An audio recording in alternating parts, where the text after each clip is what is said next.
گلشن شود نشیمن سلطان نوبهار، چون بهر شاه تخت مرصع بنا شود.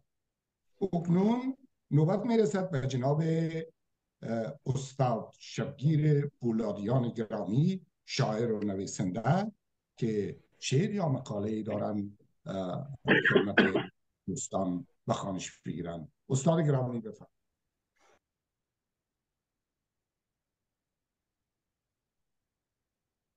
درود و تهنیت نوروز برای تمام دوستایی که در این نمایش شرکت دارند و آنانی که شاید این برنامه را تعقیب کنند یا بشنون و ببینند.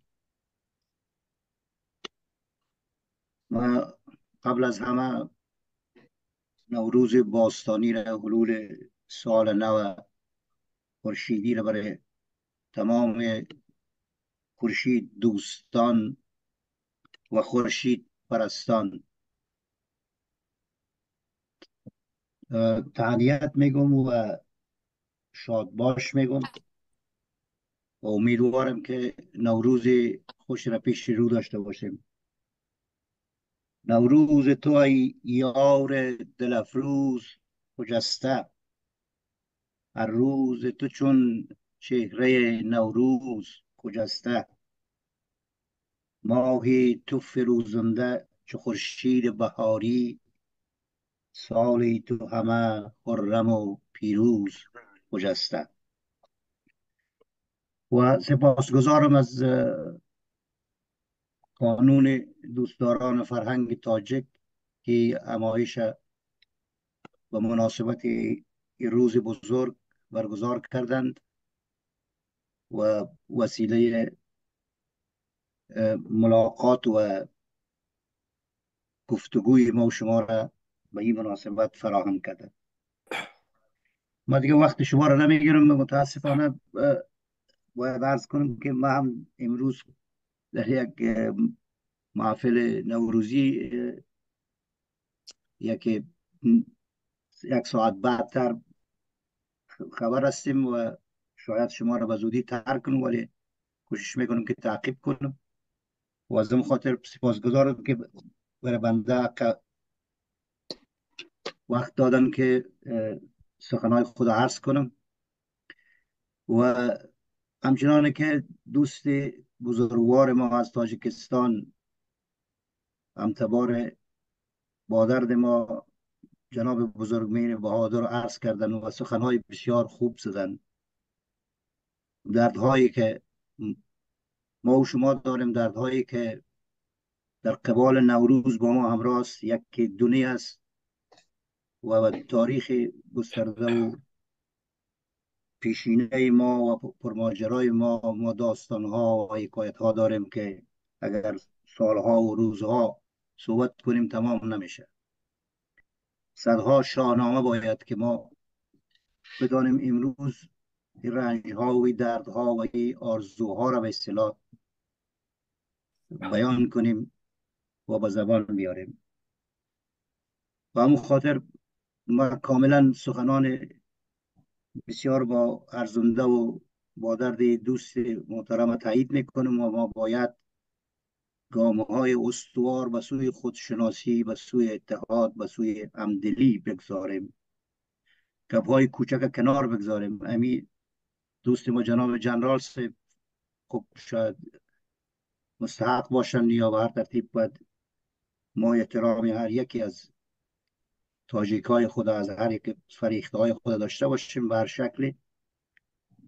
اما نباید با این سخنهای کوچک به طور مثال اتحادهای بزرگ خود، همایش‌های بزرگ خود و همکاری هایی که شایسته است او را باید ترک بکنیم.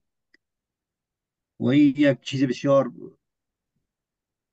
ثابت شده هست که امروز ما با بسیار مهری ها روبرو هستیم. اگر من شخصا از درد خود بگم شاید سالها بگم، اما امروز به طور مثال پا و پیری گذاشتیم، اینمی صدها کتاب ناچاپ شده، شعرهای ناچاپ شده دارم که اصلا کسی تا حال خبر نداره کجا هست. ولی فرض کنیم هیچ انجمنی از تاجیک های ما و شما، هیچ اتحاد و هیچ گپای دیگه یا کسی مثلا نشده که یک روز گفته باشه که بیادر تو چی سرت سفید کردی، کجاست و دستاوردهای به طور مثال. ما یک 4-5 تا کتابی که چاپ کردیم با قرض و قواله و با همی زدن از نان به اصطلاح زن و فرزند ما دست خود چاپ کردیم. ولی امروز از هیچ کس گله ندارم، از هیچ کس، و هیچ کس ملامت نمیدونم که تو چرا مثلا به طور مثال با ما کمک نکردی. به خاطر اینکه خب به هر حال چیزهایی که ما مثلا نوشته کردم شاید بسیار کوچک است به تناسب دردهای بسیار بزرگ و غمهای بسیار بزرگی که ما داریم. نباید به اصطلاح این چیزها را به اصطلاح بهانه بگیریم مثلا از محافل و مجالس و از کاری که از ما شایسته است از او خودداری کنیم. به او خاطر در همین شرایط یک خواهش برادران ما از تمام دوستایی است که همین گپای کوچک نادیده بگیریم، ولو که گاهی با این بیمیاری ها روبری شدیم از طرف دوستای خود، از طرف انجمنهای خود و از طرف تاجیکای خود که یکی از دردهای ما همی که برادر عزیز ما بزرگ میر گفتند یک نوع به اصطلاح خود ناشناسی و خودکشی و خود نادیدگیری در میان ما بسیار است و این درد باید بر چاره بجوییم که چگونه به اصطلاح یک دیگر خود را دریابیم. ما دیگه سخن بسیار با درازا نمیکشم، فقط با عنوان تحفه نوروزی ما یک 2 شعر کوتاه خدمت شما میخوانم که او هم بسیار نو است و تازه است. اتفاقا اردوی از چیز است، مخمس است، مخمس به ای که همین شعری را که در ابتدا آقای بزرگ میر خواندن و گفتن از شاعرش من نمیدانستم، ولی این را من یک فقط چند بیتش یادداشت گرفته بودم. یک بخشی از او مربوط به او است و بخشی مخمس دومش هم مخمسی است برای یک غزل مولانا درباره نوروز.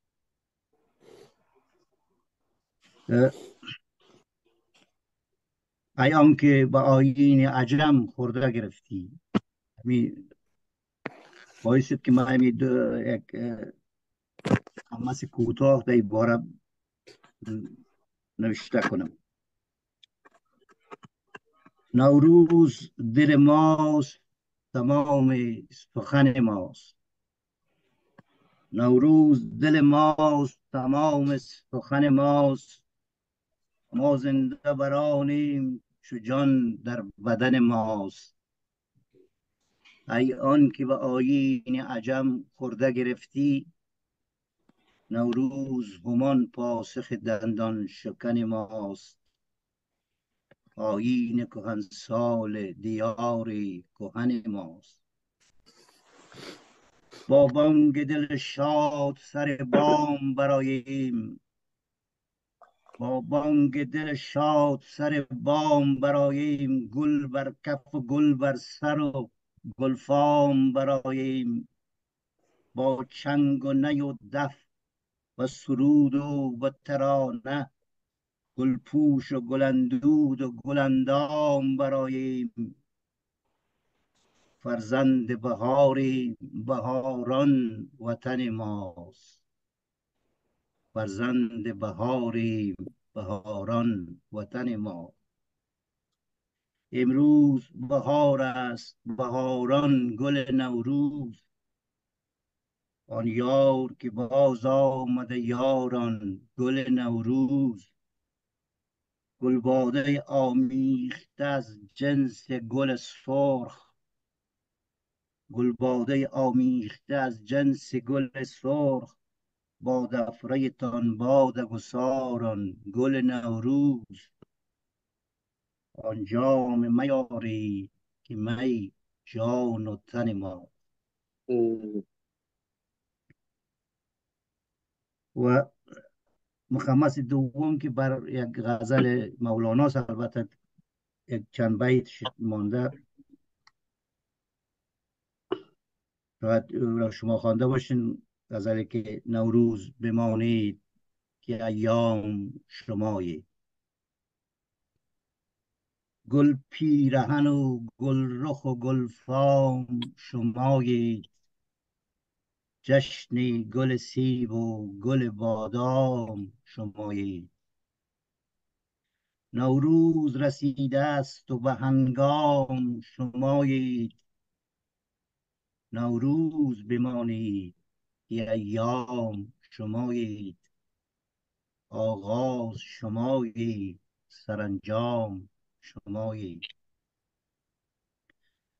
با آن که وسط غصت دل از دست بدادی، پرپر شدی و چون گل پاییز فتادی. با آن که وسط غصت دل از دست بدادی، پرپر شدی و چون گل پاییز فتادی. گل مژده امید در این غم زده وادی، آن صبح نخستین بهاری که به شادی می آورد از چلچله پیغام شمایید. صد باغ پر از نسترن و سوری و گلنار، قامت چو عروسان چمن سرو و سپیدار. آن لاله سربر زده از دامن کوهسار، آن دشت تراوت زده، آن جنگل هوشیار، آن گنبد گردنده آرام شمایید. دامن چو نسیمی سحر از مژده تکاند، دامن چو نسیم سحر از مژده تکاند. آن مژده که صد دشت گل لاله دماند، بوی خوش دیدار رخ یار رساند. خورشید گر از بام فلک عشق فشاند، خورشید شما عشق شما بام شمایید. خورشید شما عشق شما بام شمایید.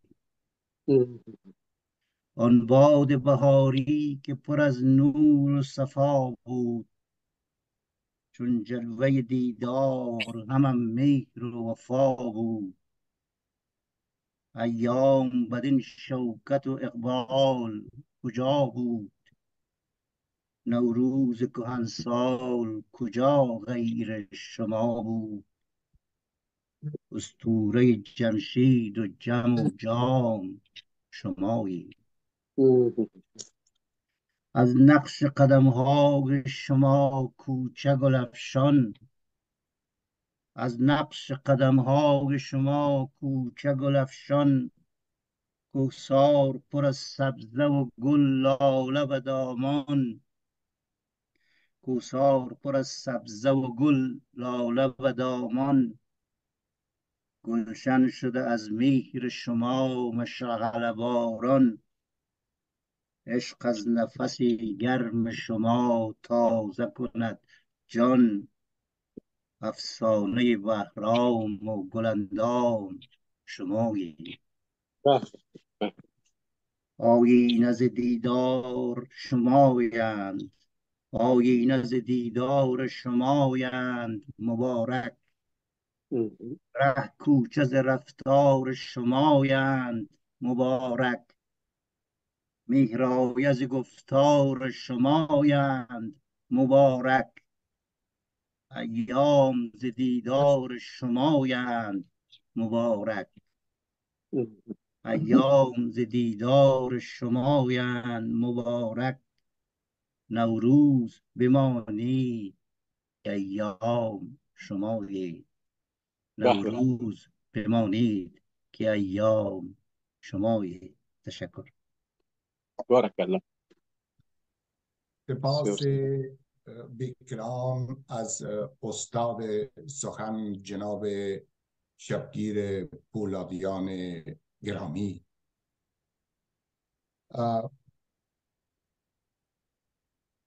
جهان از باد نوروزی جوان شد. جهان از باد نوروزی جوان شد، زمین در سایه سنبل نهان شد. ز رنگ سبزه و شکل ریاحین، زمین گویی و صورت آسمان شد. صبا در طره شمشاد پیچید، به نفشه خاک پای روان شد. اکنون از جناب دکتر صاحب عزیز و گرامی، جناب صاحب نظر مرادی ارجمند، نویسنده و پژوهشگر تاریخ، خواهش میکنیم تا سخنان خود و سم دوستان عزیز و گرامی برسانند. دکتر صاحب ارجمند بفرمایید.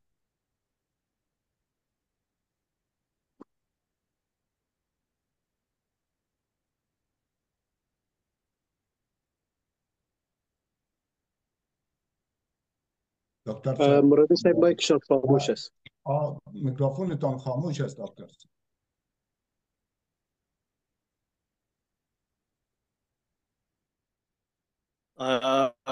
با عرض احترامات مجدد و با تبرکات صمیمانه با مناسبت حلول پرمیمنت نوروز فرخنده‌فال و با تشکر از کانون پاسداران فرهنگ تاجیک که به این مناسبت یک نشست ویژه‌ای را برگزار کردند، ما می‌خواهیم که باز هم در مورد سرنوشت خونچکان نوروز ما چند حرف بزنم.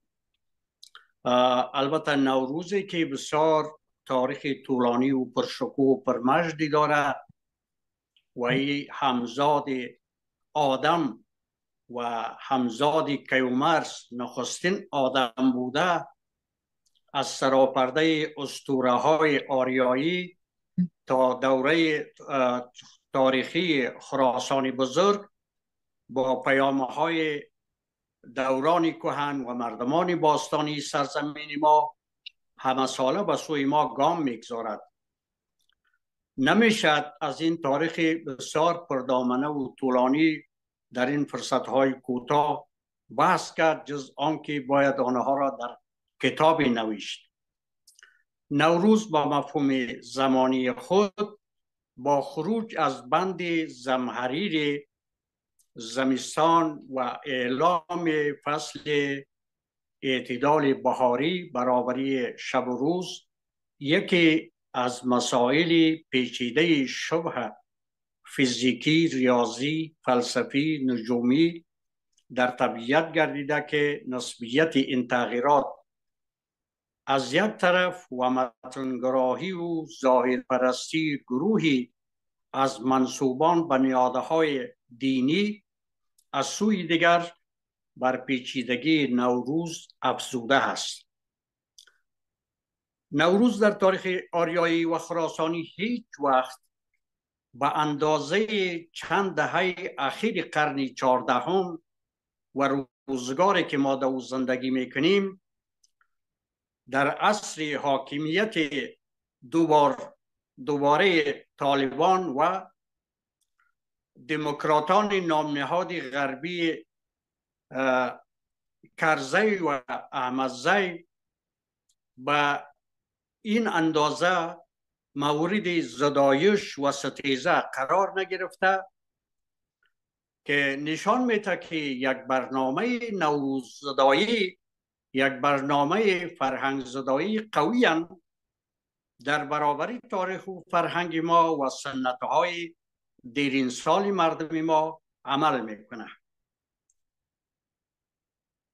سرزمین آفتابی ما، خراسان بزرگ، باختر و تخارستان و فرارود در فراز و نشیب تاریخ مراحل مختلفی را با تلخی ها و شیرینی های تجربه نموده است. از زروانیان، زردشتیان، بوداییان و کم و بیش نصرانیان و مسلمانان هر کدام به نوبه خود عبادتگاه ها و آینه های بزرگ را در بلخ، هرات، کابلستان، سمرقند، اصفهان، شیراز و ختلان و خوجند ایجاد نمودند. عبادتگاه ها و اندیشه هایی که شعاع جذبه شان تا هند، چین، عراق، کرانه های دجله و فرات گسترش یافته بود. این ادیان نه تنها با نوروز مشکلی نداشتند، بلکه به درجه اول طبیعت که مورد پذیرش همه دین باوران و بیدینان می باشد از نوروز مشترکاً تجلیل نموده و با فرارسیدن آن در نخستین روزی برج حمل یا فروردین، دشتها و وادیها در حوزه نوروز به خصوص استان بلخ را با گل و لاله و شقایق مزین می نمودند که با آن جشن نوروز یا میله گل سرخ یا جندبالای سخی شاه مردان نام نهادند. در خوانش و قرائت نوروز تاریخ، جغرافیا، دین، اسطوره، انسان، طبیعت و فرهنگ‌های گوناگون منطقه به هم آمیختند. در گام نخست بایست تصریح نمود که اگر اکثر تحریم کنندگان نوروز هنوز فرق بین جشن، میله و عید را به درستی تشخیص ندادند. نوروز عید نیست و عید به مناسبت‌های اطلاق می شود که دارای آموزه‌های دینی باشد. عید به مفهوم دینی آن پیوند ناگسستنی با عبادت، نیایش و تکریم خداوندی دارد. به این معنا که اگر کسی معتقد به دینی بودن جشن نوروز بوده و این مناسبت را از لحاظ دینی چون عید فطر و عید سعید اضحی بداند، در آن صورت شاید تحریم کنندگان نوروز مقدار ذی‌حق باشند. اما مناسبتی که دارای صبغه دینی و عبادی نباشد نمیتوان آن را تحریم، تکفیر و مذمت نمود.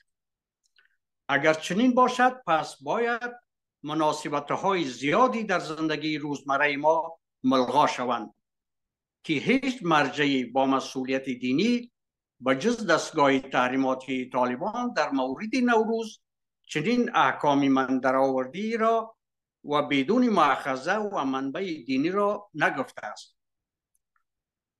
بیایید ببینیم اسلام که طالبان پیوسته با او استناد می کنند که نوروز را حرام قرار داده یا ناجایز شمرده، برخورد بزرگان اسلام از پیامبر گرفته تا امامها تا محدثان تا فقیهان درباره نوروز چگونه موضع‌گیری هایی کردند.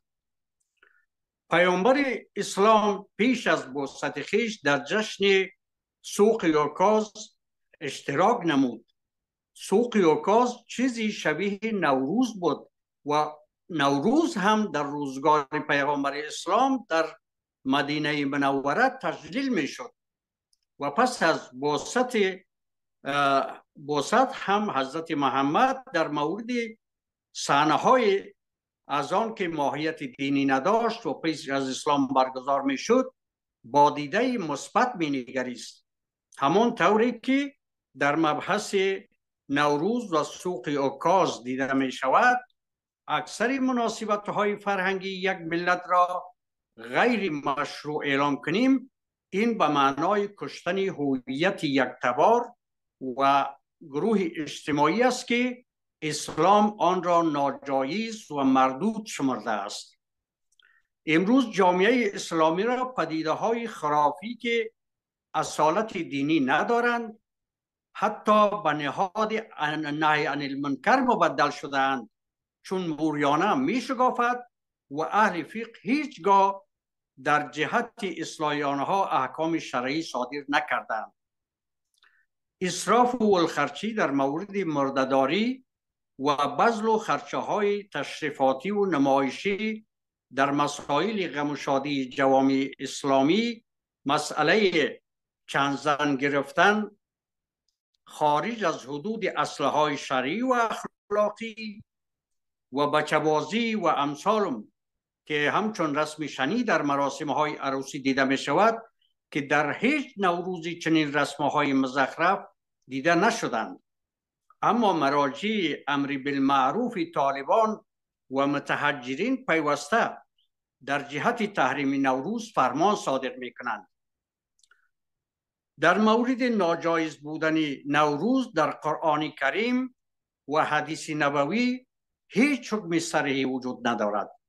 در نهایت ایره به نام تبذیر برشمردند که تبذیر شامل نوروز بودن نمیتواند که ما از تبذیر و کلماتی و یا اصطلاحاتی که اونجا آمده نوروز به این اندازه تکفیر بکنیم و از آمدنش جلوگیری بکنیم.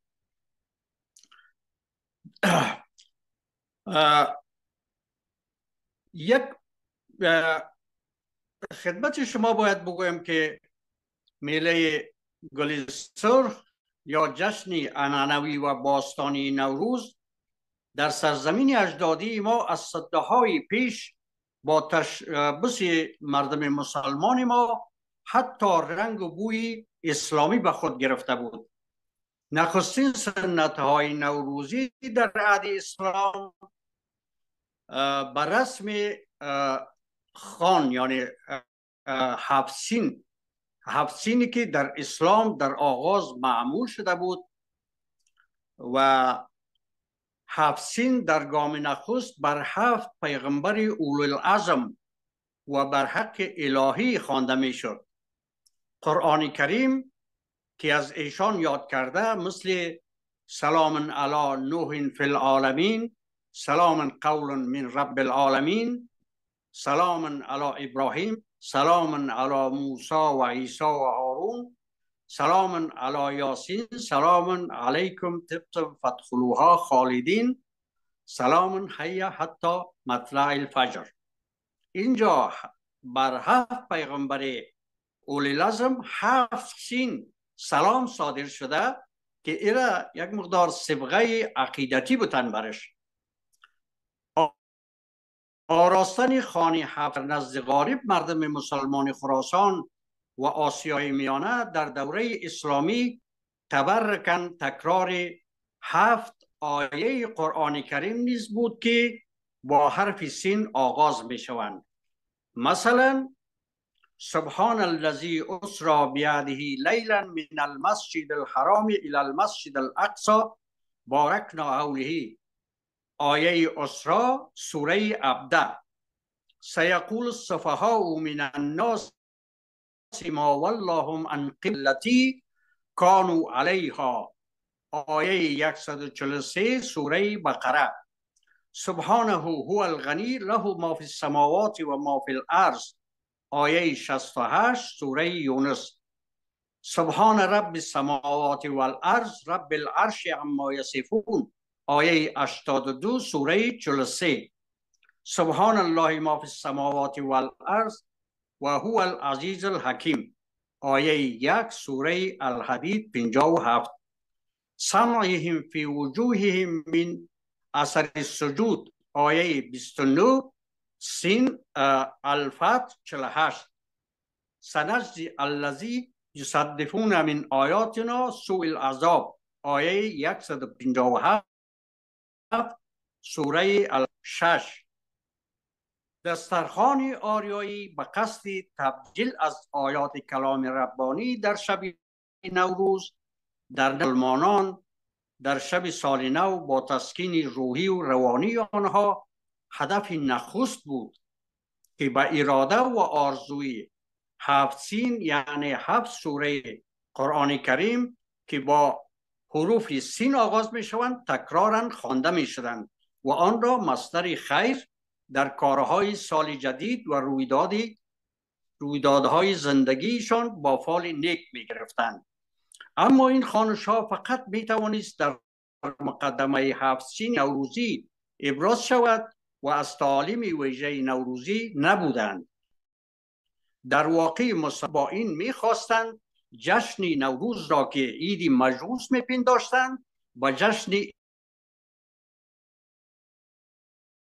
اسلامی به بدل نمایند. ظهور دین اسلام تا سالهای پسین پیش از حکومت، در سالهای پسین حکومت مجاهدین و بعدا ادامه یافت. با ورود طالبان به حاکمیت، سالنامه های هجری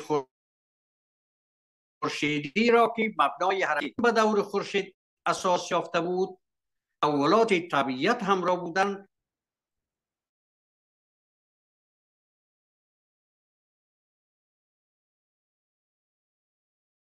نیز تکفیر نمودند.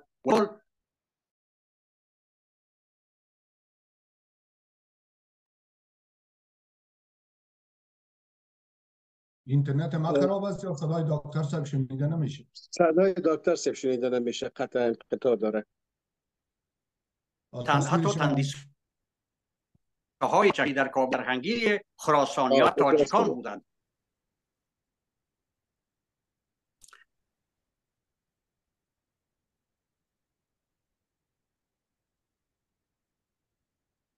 دکتر صاحب گرامی، اگر شما لطف کنید تصویرتان رو خاموش کنید، ممکن سرعت اینترنتتان بهتر شود. دکتر صاحب مرادی گرامی، صدای شما شنیده نمیشه. اگر مثل که ایشان خارج شدن، شاید به خاطری که درست بکنن. بله بله برگشتن هستن، اما با صدایشان خاموش است. تصویرشان هم استاده. ما باید منتظر باشیم تا ایشان خودشان متوجه شوند. بله، اینترنتشان مشکل داره.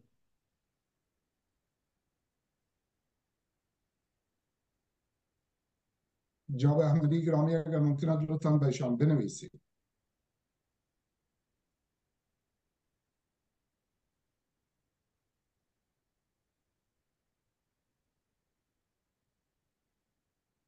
تصویرشان تاریک شد، اما خودشان هم بازم خارج شدن. خب شما ادامه بدین که چیز خراسانی صاحب از دوستگی ما که حاضر هستن بخواهیم که خواهش شود که لطف بکنن بیاید صحبت کنن. باز تشریف آوردن. بفرمایید دکتر صاحب، شما تصویرتان هم ایستاد شده بود و صدایتان هم شنیده نمیشد. صدایتان بله، مشکلی پیدا شد. دکتر صاحب گرامی، صدایتان تا به مو مقطعی که حکومت مجاهدین و آمدن طالبان بود تا موج شنیده شد بعد از اونی. بله، در زمانی که افراطیون از دین گاز اشکاور ساختند و بروی هرچی جمع آمده های خوشی منفجرش می سازند، در این روزگاری که هر روز پرچم سیاه ماتم و سوگواری جای پرچم سبز بهار به اعتزاز در می آید و عزا و سوگواری مردم را پایانی نیست، به خوشی‌های طبیعت و برگزاری جشن‌های نوروزی نیازی بیشتر داریم. باعث افزود که نوروز در بستر سبز طبیعت و در کنار آبشاران خروشنده سرزمین ما به وجود آمده که بلبل هزار دستان، نسیمی عطربیز و فرشی رنگین سبزه و شکوفه مقدمش را گرامی می دارند. در چنین فصل نوروز حلول می کند. حالا اگر کسی دقیق بیاندیشد، جدی بیاندیشد، شاعر بسیار مسلمان و صوفی بزرگ اسلام میگه برگ درختان سبز